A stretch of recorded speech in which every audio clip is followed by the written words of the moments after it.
Hello, welcome to Baby Boomers Guide to Life in the 21st Century. My name is Patricia Amphlett. You might know me as Little Patty. And with me is... Lex Marinos. You might know me as Little Chatty. G'day. Nostalgia Town guest today is Val Fell, who's from the Wollongong area. She's recently become an OAM, and she must surely be one of this country's most remarkable seniors.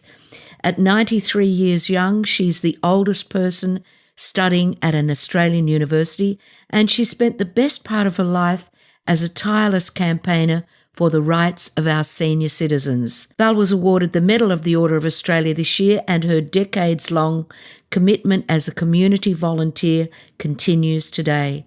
She's an ambassador for the Older Peoples Advocacy Network, Dementia Australia, and the Council on the Ageing. In January, she was appointed to the Aged Care Council of Elders. Val is studying a Bachelor of Dementia Care at the University of Tasmania to help her provide the latest evidence and research on care to her dementia support group. Very big welcome to you, Val. Thank you very much. Val, are you still studying? What are you studying?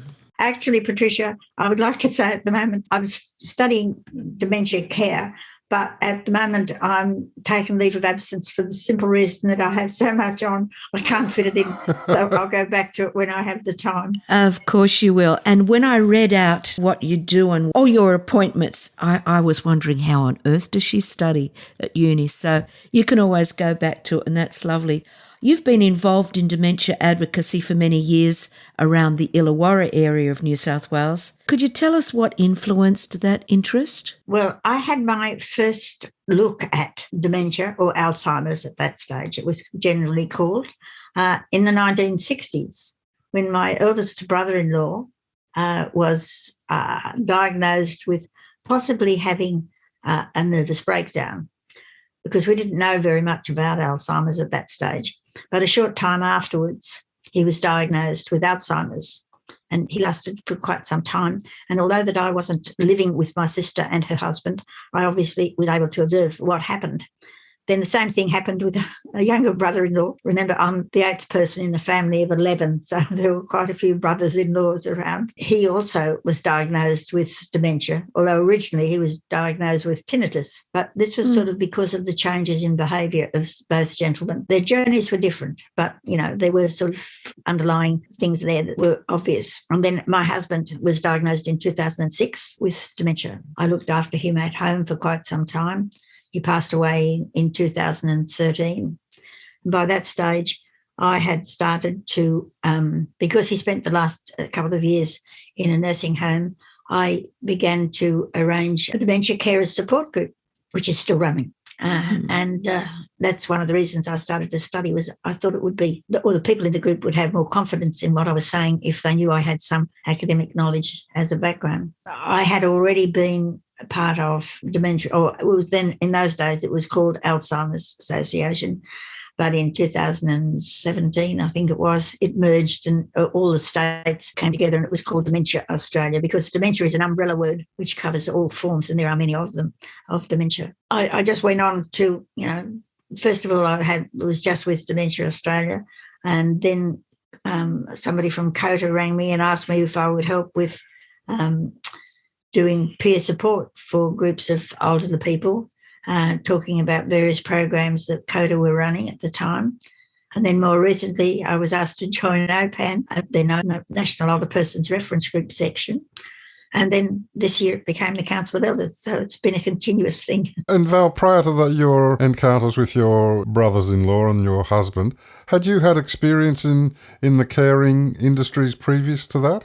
No. I trained as a mathematics teacher. I did science at Sydney Uni in the late 1940s.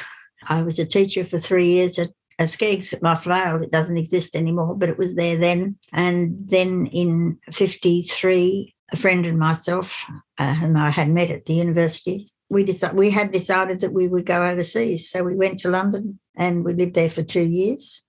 And during that time, I continued to study in the field of mathematics, but particularly with mathematics statistics. And I became a statistician. So I was a statistician until I became involved in dementia.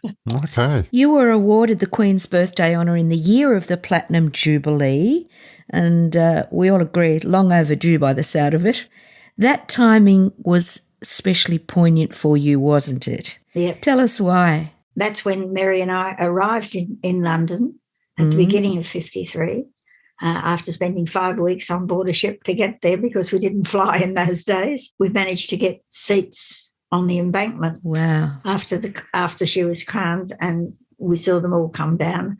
But we were there for that, sort of really glorious time for London. Must have been, those were the days, huh? Although not everybody thought it was glorious, because one of the persons who was working with me, we were working for the same company, who came back to the office at lunchtime and said, "Oh, it's so crowded. I do wish these colonials would go home." Val, where did you grow up? I was born in Sydney. I was at St George Girls High School at Cogra in 1941, when my parents decided to go to the country because my father's business collapsed during the war.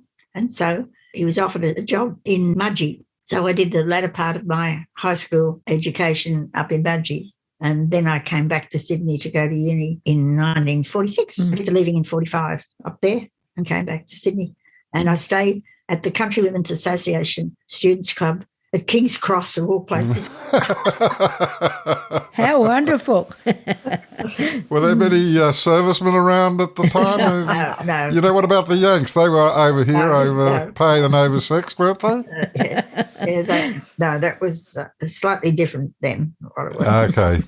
All the students there were obviously from the countries. There was only one place for country female students to stay. If they didn't get into the women's area at the uni, there was Tremaine. Was it Tremaine? Yeah.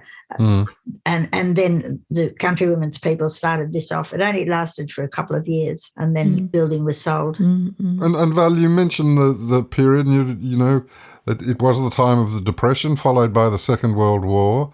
What are your memories of those times? Were they hard? Well, yeah, I can remember doing training to get into an air raid shelter when I was at school.